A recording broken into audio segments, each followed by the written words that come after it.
Have you ever noticed how some people suddenly change the way they treat you the moment you stop giving them constant attention? At first, they seem distant, indifferent, almost like your presence doesn't matter. But then something shifts. You take a step back. You become quieter, less available, and suddenly they start reaching out more, asking questions, trying to understand what changed. This isn't random. Psychology shows that people don't always value what is consistently available. In fact, studies in behavioral science suggest that when something feels guaranteed, the brain reduces its perceived importance. But the moment that same thing becomes uncertain, it becomes desirable again. And here's the part most people get wrong. It's not about playing games, it's about changing how you position yourself. Because when you stop over-explaining, stop chasing, and start acting with intention, you activate something powerful in the other person's mind: curiosity, tension, and even a fear of loss. Welcome to Did You Already Know? In today's video, you're going to discover 10 attitudes that silently shift the dynamic, making people who once didn't value you start to feel something very different: urgency. And the most interesting part? These aren't manipulative tricks. They are behaviors backed by psychology that change how people perceive your value without you needing to say a single word. Before we get into the first attitude, you need to understand something that completely changes how you see human behavior. People don't always respond to what is good for them. They respond to what feels valuable.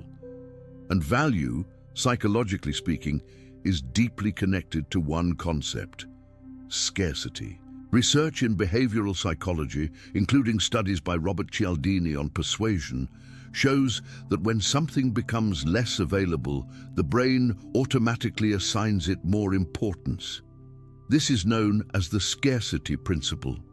It's the same reason limited products sell faster, or why opportunities feel more exciting when they might disappear.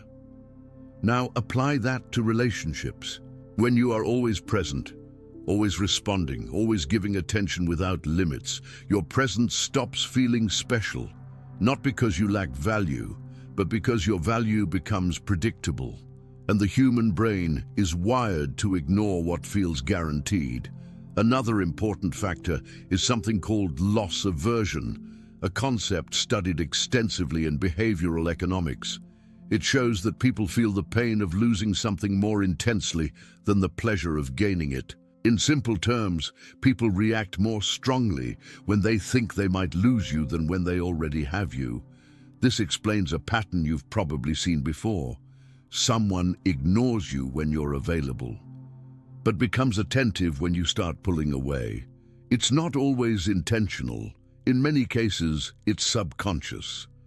The moment your attention is no longer constant, the brain detects a potential loss, and that triggers urgency. There's also the role of intermittent reinforcement, a concept used in psychology to explain why unpredictable rewards create stronger emotional attachment. When your behavior becomes less predictable, people invest more mental energy trying to understand you. So when you combine all of this, scarcity, loss aversion, and unpredictability, you create a powerful shift. You move from being taken for granted to being mentally prioritized. And this is exactly what the next attitudes are designed to do. The first attitude is something that looks simple on the surface, but has a powerful psychological effect: controlled silence. Have you ever felt the urge to respond immediately when someone messages you, to explain yourself right away, to fill every pause in a conversation? Most people do that without thinking, and that's exactly why silence stands out. When you stop reacting instantly, you break a pattern the other person has already gotten used to. And according to behavioral psychology, when a pattern is interrupted, the brain pays more attention. Silence creates space, and that space creates questions. Why haven't they replied yet? Did something change? Are they losing interest? Notice what's happening here. The focus shifts from you trying to be understood to them trying to understand you. This is not about ignoring people or playing emotional games. It's about removing the habit of over-availability and allowing your presence to have weight. Studies on communication dynamics show that pauses and delayed responses can increase perceived confidence and emotional control. When you don't rush to fill every gap, you signal that your time and attention are not something you give away automatically, and that changes how people interpret your behavior. For example, imagine two scenarios. In the first, someone sends you a message and you reply within seconds every single time. Over time, that becomes expected. In the second, your responses are thoughtful, sometimes immediate, sometimes delayed, but always intentional. Now your replies feel more meaningful because they're not automatic. That difference creates anticipation, and anticipation is powerful. It keeps the other person mentally engaged, trying to predict your behavior, trying to reconnect. Controlled silence is not about saying less. It's about saying things at the right moment and letting your absence do part of the communication. Because sometimes what you don't say is exactly what makes someone start paying attention. The second attitude builds directly on what you just learned. Reduced availability. This is where most people make a critical mistake. They believe that being constantly present, always ready, always accessible, will make others appreciate them more. But in reality, psychology suggests the opposite. When your time and attention are always available, they lose perceived value.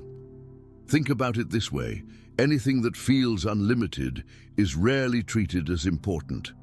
But the moment access becomes limited, the brain starts to prioritize it. This connects again to the scarcity principle. When people realize they don't have unlimited access to you, something changes internally. They begin to notice your absence, your time, your energy, and that awareness increases your value in their mind. But here's the key: reduced availability is not about disappearing completely. It's about being selective. Instead of instantly saying yes to everything, you take your time. Instead of always adjusting your schedule for others, you protect it. Instead of replying out of habit, you respond with intention. This sends a subtle but powerful message: my time matters. And people pick up on that, even if they can't explain it consciously. There's also a deeper psychological layer here. Research on social behavior shows that individuals who appear to have full, engaged lives are perceived as more attractive and valuable, not because they are trying to impress, but because they are not dependent on constant external validation. So when you reduce your availability, you're not just creating scarcity, you're demonstrating independence. For example, if you're always the one initiating conversations, always the one making plans, always the one keeping things going, the other person never has to invest effort. But the moment you step back slightly, you create space for them to act. And that's when you start to see the truth. People reveal how much they value you by how much effort they are willing to make when it's no longer guaranteed. Reduced availability shifts the dynamic from one-sided effort to mutual investment. Because when access to you is no longer automatic, your presence becomes something that has to be earned. The third attitude is often misunderstood, but it's one of the most powerful: emotional neutrality. This doesn't mean becoming cold or distant. It means not letting your emotions control your reactions, especially in situations where you feel ignored, undervalued, or provoked. Most people, when they feel a lack of attention, respond emotionally. They over-explain, complain, question, or try harder to get a reaction. And ironically, that usually lowers their perceived value even more. Why? Because strong, uncontrolled reactions signal dependence. They show that your emotional state is being influenced by someone else's behavior. But when you remain emotionally neutral, something very different happens. You become harder to read, and according to psychological studies on social perception, people tend to invest more attention in individuals whose reactions are not easily predictable. The brain tries to figure them out, which increases mental engagement. Emotional neutrality creates that effect. Instead of reacting immediately with frustration or excitement, you pause, you observe, you respond calmly without intensity. For example, if someone takes hours or even days to reply, most people either get upset or try to compensate by sending more messages. But emotional neutrality looks different. You don't chase, you don't complain. You simply match the energy without making it obvious. This removes emotional pressure from the situation, but at the same time, it sends a strong signal. You are in control of yourself. There's also a concept in psychology called emotional regulation, which is strongly associated with confidence and high social value. People who can manage their emotional responses are perceived as more stable, more attractive, and more respected. And here's where it becomes powerful. When you don't react the way someone expects, you interrupt their assumptions. They might expect frustration, but get calm. They might expect pursuit, but get space. That contrast creates curiosity and sometimes even discomfort, because now, instead of you trying to gain their attention, they start wondering how to get yours. Emotional neutrality is not about hiding what you feel. It's about choosing when and how to express it.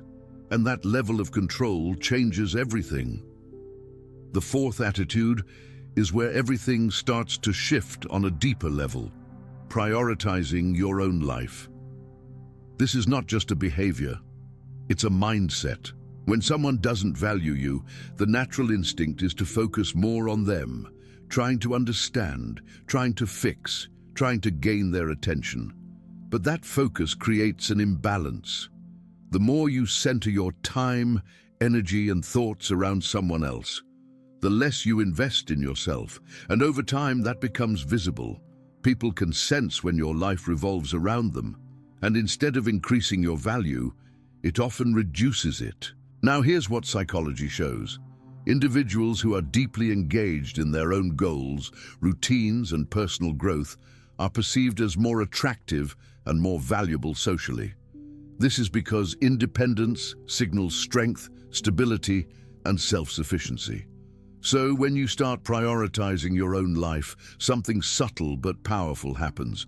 Your attention shifts away from chasing and moves toward building. You invest in your work, your health, your hobbies, your social circle, your personal growth. And as a result, your time becomes naturally limited, not because you're trying to create distance, but because your life is full. This is important, because forced distance can feel artificial, but genuine engagement in your own life creates authentic scarcity. For example, instead of waiting for someone to message you, you're busy doing something meaningful. Instead of rearranging your schedule to fit them, you already have priorities that matter. And when this happens, the dynamic changes completely. You're no longer someone who is available by default. You become someone who is available by choice. And that difference is everything. There's also a psychological effect called self-expansion theory, which suggests that people are drawn to individuals who appear to have rich, evolving lives because being around them feels like growth. So when you prioritize your own life, you're not just increasing your value, you're becoming someone others want to be part of. And here's the key shift. You stop asking, why don't they value me? And start building a life where your value is obvious, without needing validation. Because when your world becomes your priority, people who once overlooked you start noticing what they might be missing. The fifth attitude introduces a subtle but highly effective shift: unpredictable responses. Human behavior is deeply influenced by patterns. When someone knows exactly how you will react, how fast you reply, what you say, how you feel, they stop paying close attention. Your behavior becomes expected, and what is expected rarely creates excitement or urgency. But the moment that pattern changes, the brain reacts instantly. Why? Because unpredictability activates curiosity. There's a concept in psychology related to dopamine, the neurotransmitter associated with motivation and reward. Research shows that dopamine is not only released when we receive a reward, but even more when the reward is uncertain. In simple terms, the brain becomes more engaged when it cannot predict what will happen next.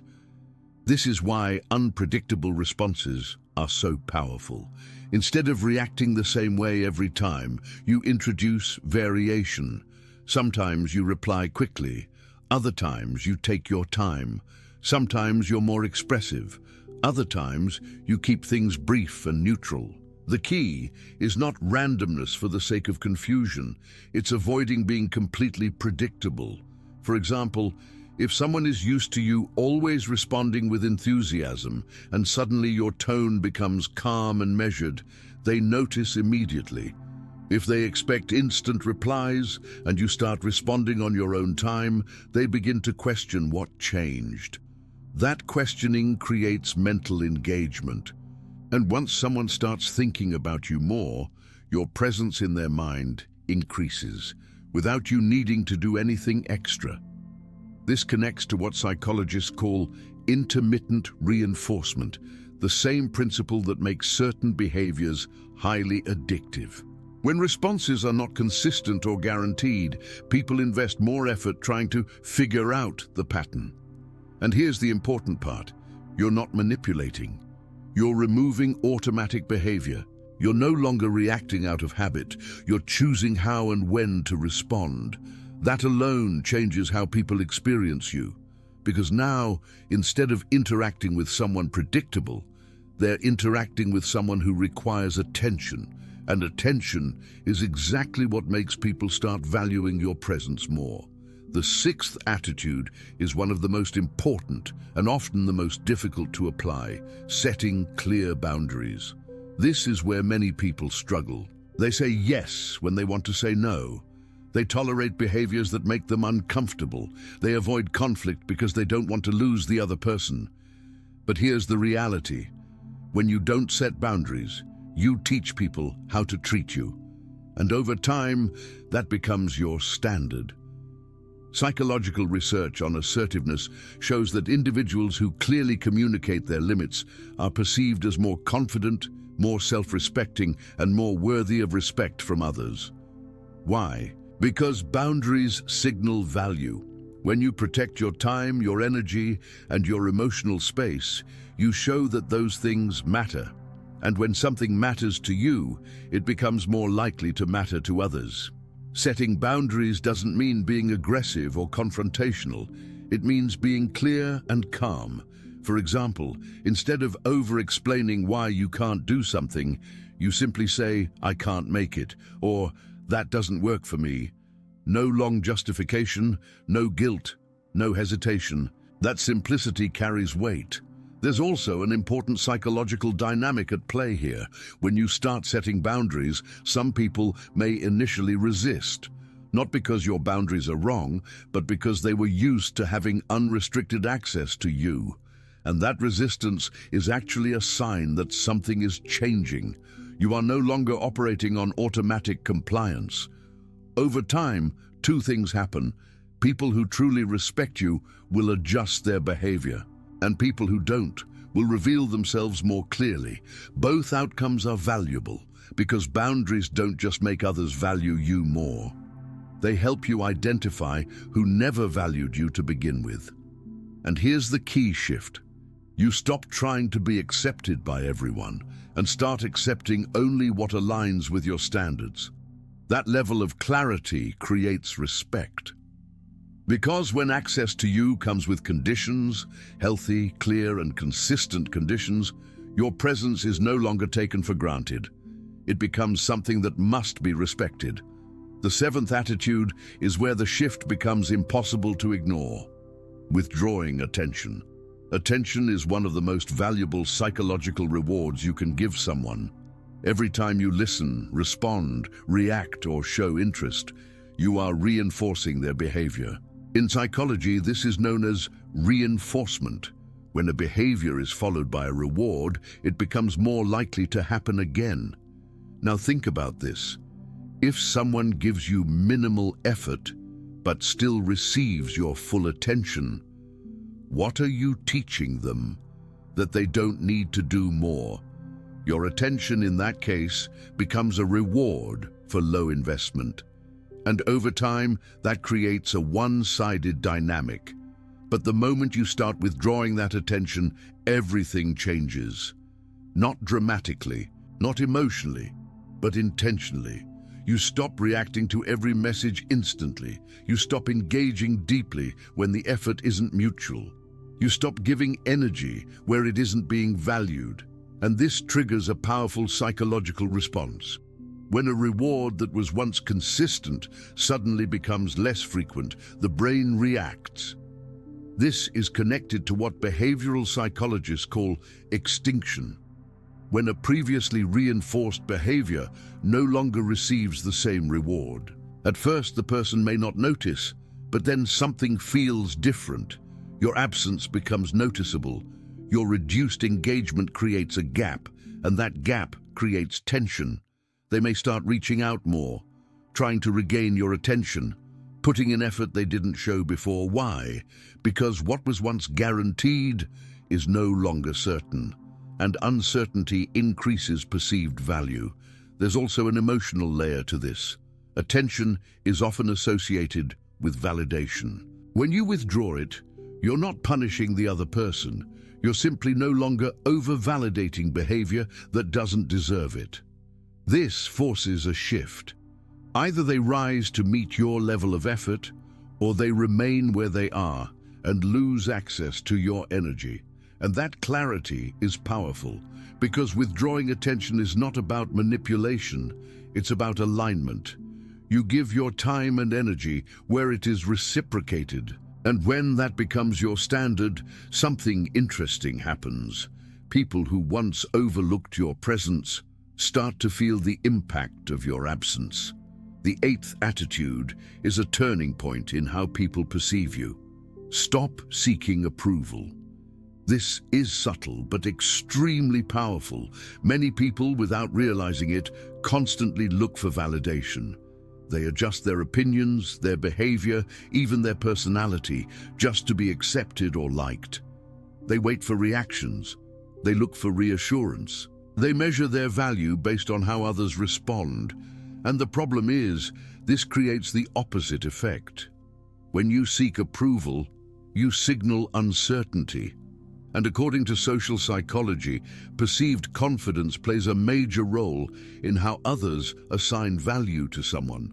The more you depend on external validation, the less stable your value appears. But when you stop seeking approval, something shifts immediately. You start making decisions based on your own standards. You express your thoughts without needing agreement. You act without constantly checking how it will be perceived. And that creates a strong psychological signal: self-confidence. There's a concept known as internal validation, where your sense of worth comes from your own beliefs and actions, not from external reactions. People who operate from this mindset are seen as more grounded, more secure, and more attractive socially. Why? Because they are not trying to convince anyone of their value. They simply live it. For example, instead of asking, "Do they like me?" you start asking, "Do I like this situation?" Instead of trying to impress, you focus on being aligned with who you are. And this changes the dynamic completely. When someone senses that you are not dependent on their approval, they can no longer control your behavior through validation. That control disappears.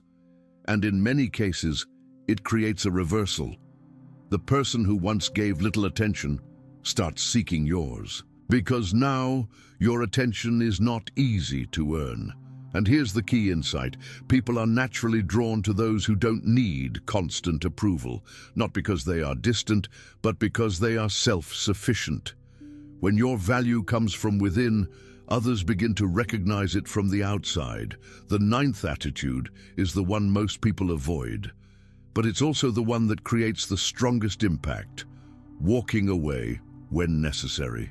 Up until now, we've talked about subtle shifts, changing behavior, adjusting responses, controlling attention, but this one is different. This is about recognizing when a situation is no longer aligned with your value and having the strength to leave. Not as a strategy, not as a way to get a reaction, but as a decision based on self-respect. Because here's the truth: if someone consistently doesn't value you, no amount of adjustment will force genuine appreciation. At some point, the most powerful message is not what you say, but what you're willing to walk away from. Psychology explains this through a concept called loss aversion. As mentioned earlier, people tend to feel the pain of losing something more intensely than the pleasure of having it. But this effect only activates when the loss is real. As long as you stay, no matter how you're treated, there is no real risk of losing you. So the dynamic never changes. But the moment you step away, something shifts instantly. Now there is a consequence, now there is absence, now there is something to lose. And that's when people often start to reevaluate. They think about your presence differently. They remember what you brought into their life. They feel the gap you left behind. But here's the important part. Walking away is not about making someone chase you. It's about refusing to stay where you are not respected. There's also a deeper psychological signal here. When you walk away from a situation that doesn't meet your standards, you demonstrate high self-worth. And people naturally assign more value to individuals who are willing to lose something rather than accept less than they deserve. It shows strength, clarity, and emotional independence. For example, if you continue investing in someone who gives you nothing in return, you communicate that their behavior is acceptable. But when you step away calmly and without drama, you communicate something entirely different. I know my value, and I won't negotiate it. And whether the other person reacts or not, you've already changed the most important thing, your standard, because the moment you're willing to walk away, you stop being someone who can be taken for granted. The 10th and final attitude ties everything together in a subtle but lasting way: maintaining mystery. In a world where people share everything, thoughts, routines, emotions, every detail of their day, mystery has become rare. And because it's rare, it's powerful. When someone knows everything about you, there's nothing left to discover, no questions to ask, no curiosity to satisfy. But when there are gaps, when not everything is immediately revealed, the mind stays engaged. It keeps wondering, it keeps exploring, it keeps coming back. This is supported by psychological research on curiosity, which shows that the brain is naturally drawn to incomplete information. When something is partially known but not fully understood, it creates a mental tension that people feel driven to resolve. That's exactly what mystery creates. Now, this doesn't mean being secretive or distant. It means being selective about what you share, when you share it, and how much you reveal. For example, instead of explaining every detail of your life, you share just enough. Instead of immediately expressing every thought or emotion, you take your time. Instead of making yourself completely predictable, you leave space for interpretation. And that space is where interest grows. There's also a social perception aspect to this. People who don't reveal everything at once are often seen as more intriguing and more valuable. Not because they are trying to impress, but because they don't feel the need to constantly prove themselves. That restraint signals confidence. It shows that you are comfortable with being known over time, not all at once. And here's where it connects to everything you've learned so far. When you combine controlled silence, reduced availability, emotional neutrality, and all the other attitudes, mystery becomes natural. You're not forcing it. You simply stop over-explaining, over-sharing, and over-giving. And as a result, people begin to experience you differently. They don't feel like they have full access. They don't feel like they have everything figured out. And that keeps their attention, because at the end of the day, what is fully understood is often taken for granted. But what remains slightly out of reach continues to be valued. If you look closely, all of these attitudes point to one core idea. Value is not something you ask for. It's something you demonstrate through behavior. When you stop overgiving, stop over-explaining, and stop chasing validation, you naturally shift how people perceive you. You move from being predictable to being intentional, from being always available to being selectively present, and from being taken for granted to being recognized. These changes don't require manipulation. They require awareness and self-control, because in the end, the way people treat you is often a reflection of what your actions allow and what your standards communicate. And once those standards change, everything else follows. Now I want to hear from you. Which of these attitudes do you think is the hardest to apply in real life? And why? Or even more important, have you ever noticed someone starting to value you more only after you changed your behavior or stepped back? Share your experience in the comments. Your perspective might help someone else see things in a completely different way. If you found this video helpful, make sure to subscribe and stay connected with Did You Already Know? For more insights like this. See you in the next video.